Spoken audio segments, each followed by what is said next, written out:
우리 주변에는 3만 5천여 명의 탈북민들이 살아가고 있습니다. 그런데 정작 탈북민을 접촉해 본 사람은 그 서울대 금융경제연구원 조사 결과 10명 중 1명에 불과한 실정인데요. 최혜원 리포터, 이렇게 교류가 부족하다 보니까 그 탈북민에 대한 오해, 편견이 생기는 걸 텐데 그 탈북민들과 직접 톡 터놓고 얘기하는 그런 현장에 다녀왔다고요? 네, 남북 생애 나눔 대화가 열리는 현장이었는데요. 지금까지 살아온 이야기들을 나누면서 서로 거리감을 좁혀가고 있었습니다. 네, 그 대화에 참여했던 분들 반응은 어떻던가요? 네, 코로나19로 인해서 많은 인원이 모일 수는 없었지만요. 모두들 만족스러워했습니다. 짧은 시간 안에 탈북민들과 부쩍 가까워지면서 그동안 가졌던 편견도 사라지는 모습이었습니다. 대화를 통해 작은 통일을 실현하는 현장으로 지금부터 함께 가보시죠. 서울 송파구의 한 평범한 주택가.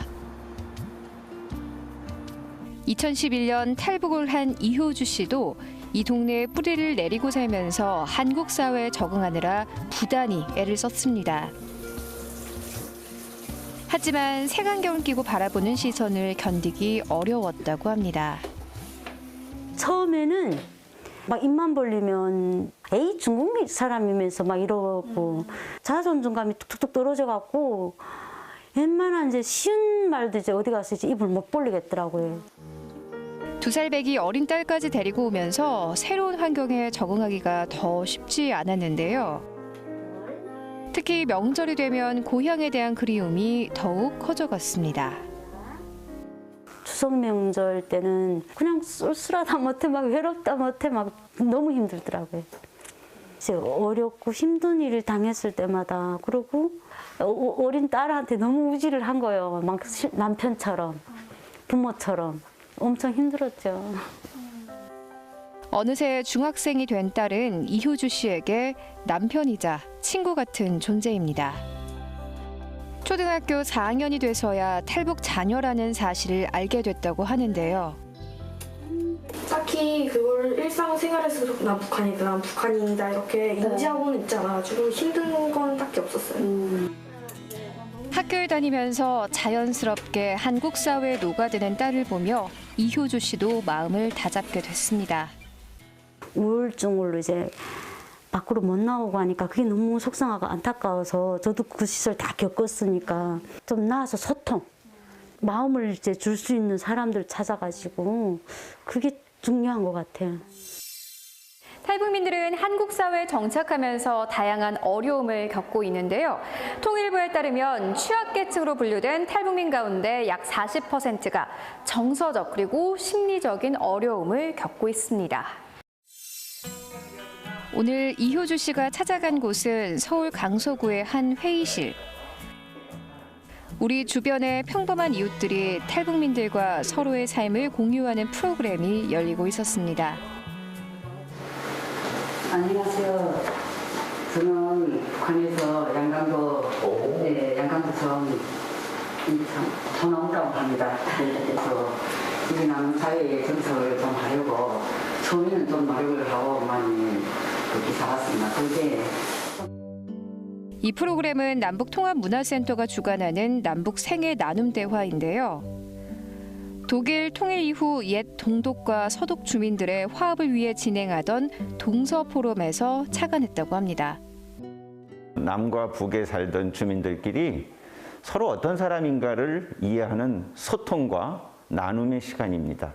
통일 전에 남북의 만남을 해보자 해서 이제 올해로 3년째 접어들고 있습니다.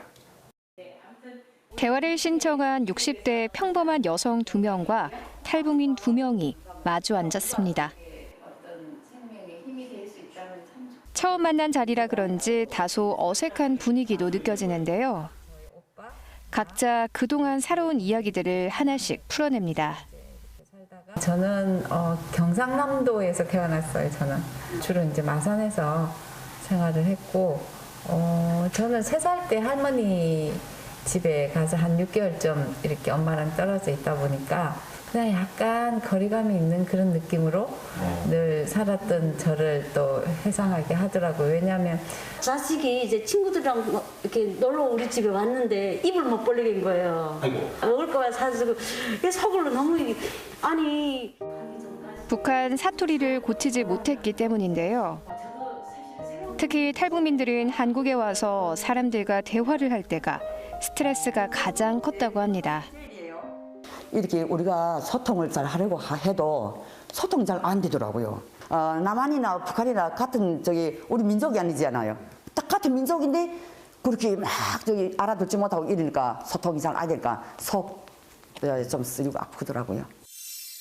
대화를 나누면서 서로를 알아가는 시간을 가지고 있는 사람들. 이곳에서는 편견을 내려놓고 작은 통일을 이루어 나가고 있습니다. 그래서 3개월 동안 코로나19로 인해 사람을 만나기가 더욱 힘든 시기. 오랜만에 속을 터놓고 이야기를 나눠서일까요? 대화는 점점 깊어져 갑니다. 학비를 낼 테니까 나 좀 제발 공부하게 좀 도와달라. 이보 오랜만이요.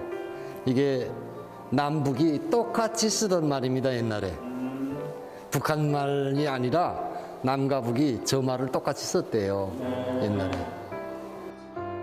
특히 또 다른 실향민이 된 탈북민들은 이산가족 상봉 모습을 보니 흐르는 눈물을 참을 수가 없습니다.